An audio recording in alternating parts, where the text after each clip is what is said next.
All right, let's look at Section 3, Body Composition and Sport Performance here in Module 4. If I had to put together a norm chart for you as far as body fat goes, body fat percentage goes, again, there's a bunch of different charts you could use, but this is just kind of my chart that I've put together that gives you ballpark figures, and that's really what you're looking at. You know, if someone had to ask me what an average body fat is for a male, I would say 15%. And for females, it would be 23%. If you look on either side of the average, then below average and above average, realize that those are healthy ranges. They just may not be optimal for performance. If you look, so there's still healthy ranges. If you go above average, for men, 16 to 24%, and then for females, 24 to 31%, that's still a healthy range. And then on the high end here at risk, we know that individuals, this is where we focus on in most cases, men and women, men that are above 25, and there's a range there, of course, 25, 27%. We know that the higher percent your body fat, the increased risk there is of cardiovascular disease. And the same thing with females. It could be 32, it could be 35. There's some range there. But in general, the higher, the more risk you have for cardiovascular disease. And then on the lower end, below average is where you typically see most of your athletes.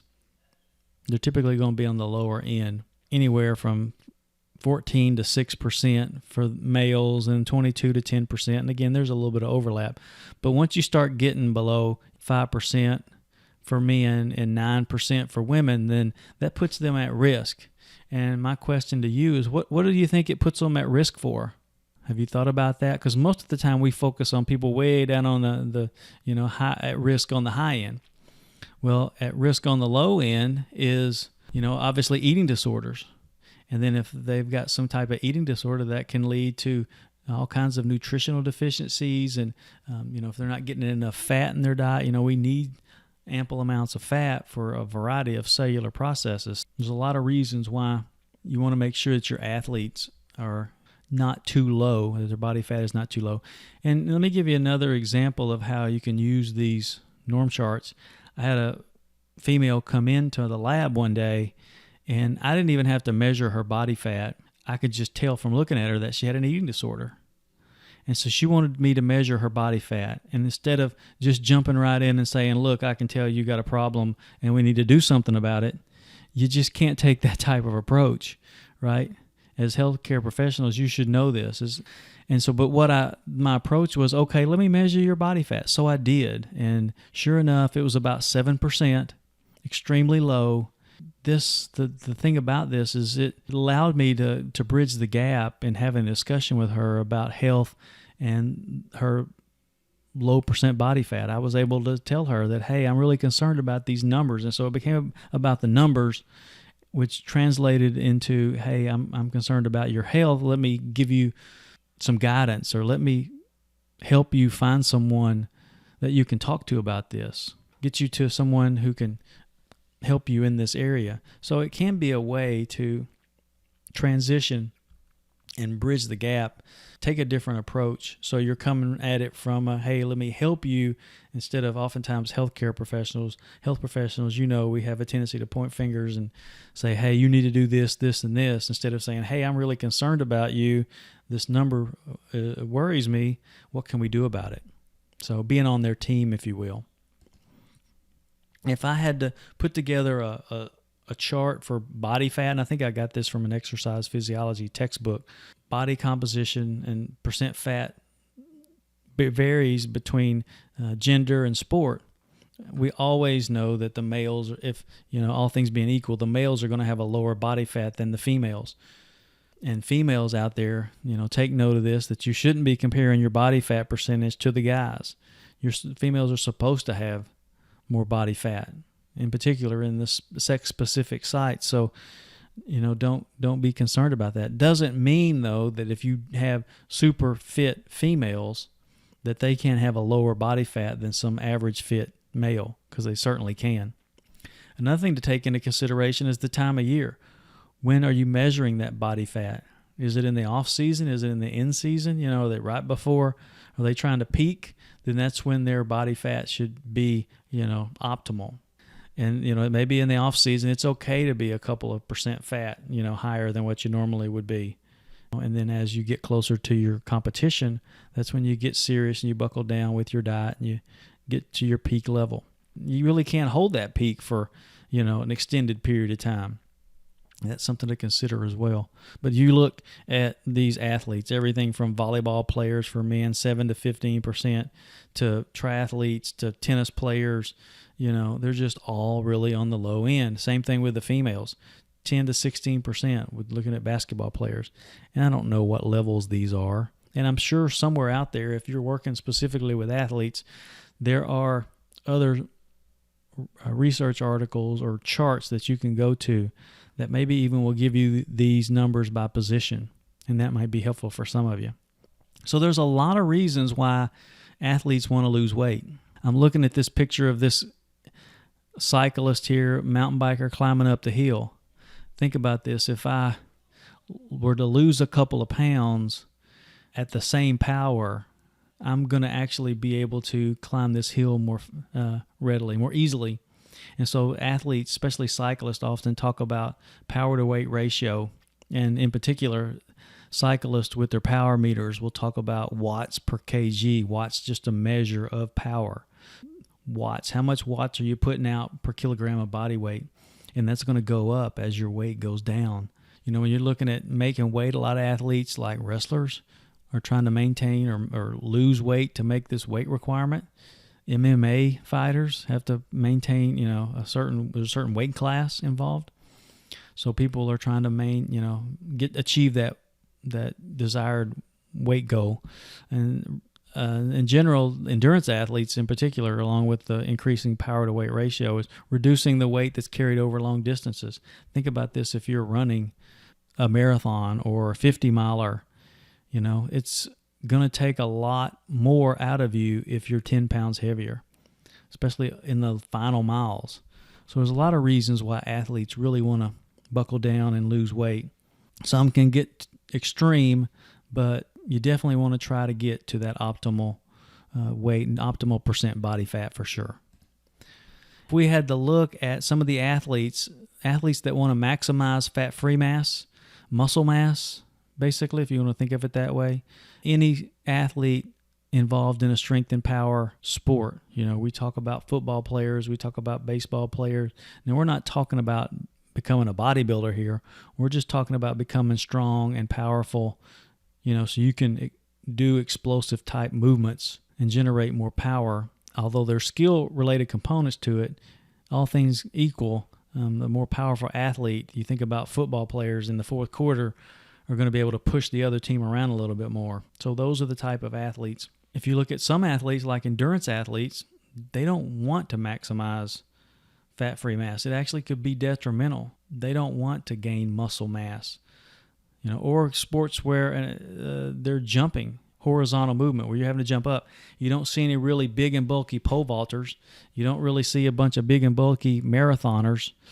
Muscled up guys are more the sprinters and those types of folks, the track athletes, the field guys. If you're doing you don't see any real big and bulky high jumpers and long jumpers and things like ice skaters, or you just don't see any big bulked up ice skaters. An example I'm thinking about is Lance Armstrong as an endurance athlete. I don't know if some of you may know this, but Lance, when he got cancer, one of the things that happened to him is he lost a lot of muscle mass due to the cancer, and in particular, he lost a lot of upper body muscle mass, which actually helped him win all those Tour de France titles, along with using performance enhancing drugs. Really, the endurance athletes don't need to gain the size that other athletes do. And this is a example here. I pulled this as a stock image, but if you were to go to Google and Google track sprinter, cycling track sprinter, you would see some of these crazy images, because even though you think cycling is an endurance sport, there are these track sprinters are really in it for strength and power, and they ride around this little oval as fast as they can, and their quadriceps are huge. And I really encourage you to go to Google and just look that up. this doesn't really do it justice. This is just an example of a cyclist who actually is not endurance related, but it's more strength and power. Most athletes, when we look at body fat, want to minimize their body fat. High percentage body fat is detrimental to most sport performance, whether you're running or you name it. Even like we mentioned, ice skating. When you're doing the twists and the twirls, that's not real beneficial. If you're looking at even like gymnasts, you want to minimize body fat. So sometimes when you're being judged aesthetically, that's another reason that you'd want to minimize your body fat. So low percent body fat is desirable in sports where bodies move through space, just as I described with the skaters and the running and jumping, and you just don't want a whole lot of body fat. There are, though, yes, I went there. There are some athletes who want to have a little extra body fat, and that's okay. For instance, here's the sumo wrestler, right? This may be the smallest sumo wrestler I've seen. You get the idea. Another athlete that may want to have a little more extra fat, or especially around the middle, is heavy weightlifters. I don't know if you've heard of this, but there's something called the power gut. And this power gut helps these weightlifters to lift more. It lowers their center of gravity so they can do these deadlifts and some of these other power lifts that makes it easier with that little extra pudge around the middle. And another type of athlete that, fat may not affect them as much is swimmers because of the buoyancy in the water. I don't know about you, but I'm definitely a sinker. A little extra body fat help me float, maybe a good thing. But really, because swimmers swim so much, you really don't see a whole lot of overfat swimmers, to be honest. Now, when we look at establishing weight standards, I think we've already mentioned the fact that, we really should steer away from looking at weight and really focus more on the body fat and the body composition. Optimal ranges, like I've mentioned before, have been established. And what you might do as you're working with your athletes is establish body fat goals and body fat guidelines for your athletes. As we shown earlier, it should be sport specific and event specific. And this reminds me, this slide here of these female cross-country runners. I had a chance years ago to do a survey of female cross-country runners, and we're talking hundreds of female cross-country runners, anywhere from the junior high level all the way up to the college level. One of the questions we asked them on the survey was, has your coach ever told you that losing weight would improve your performance? And almost 60 to 70% of them, 60 to 70% of them said yes, they have. And so if you coach these types of athletes, or you're familiar or know someone who does, please, especially these young females, don't push weight loss on them. Weight loss should be a consequence of the hard training that they're doing, not the fact that they're limiting their food intake. Another thing that we got from the survey, interesting finding, is that a small percentage, 10, 12% of these females had something called primary amenorrhea. And that means that they were 17 years old and had never had a menstrual cycle. Or maybe it's 18 years old and never had a menstrual cycle. That's not a good thing. There's something, you may have heard this, it's called the female athlete triad, where you have females who have an eating disorder, which leads to amenorrhea, which then will affect their bone mineral density. And so you've got these 15, 16, 17-year-old girls who have the bone mineral density of an 80-year-old woman. So it really becomes a challenge. So I'd encourage you, if you work with females, if you know someone who does, really don't push weight loss on them. And individual differences should be considered. Obviously, like I said, the females should have more body fat than your guys, and realize that there are measurement errors, in these tests. A lot of sports like boxing and, MMA, and there's a lot of things out there, wrestling in particular, where they do a lot of questionable strategies to lose weight, dangerous methods. I've traveled around, listened to people and their stories of athletes, everything from spitting to wearing the rubber suits on the bike in the sauna. Just some crazy things that athletes will do, from taking diuretics to exercising excessively. Just a number of different things that you need to be concerned with. And one group, I know, wrestling is big up in the north. The athletic trainers really play a big role in particular, and some of these other health professionals, because they will monitor the body fat of their athletes, their wrestlers. And if they're below a certain number, they can't wrestle that week. And so maybe that's some kind of guidelines that you set for your athletes that you work with.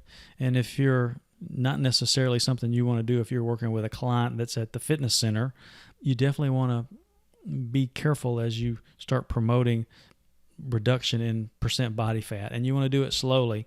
If you measure their body fat and it's 20%, you don't want to set a goal of 10%, right? You want to make these small adjustments over time. And by doing these extreme weight loss strategies, basically what you're doing is you're dehydrating your athletes. They're chronically fatigued.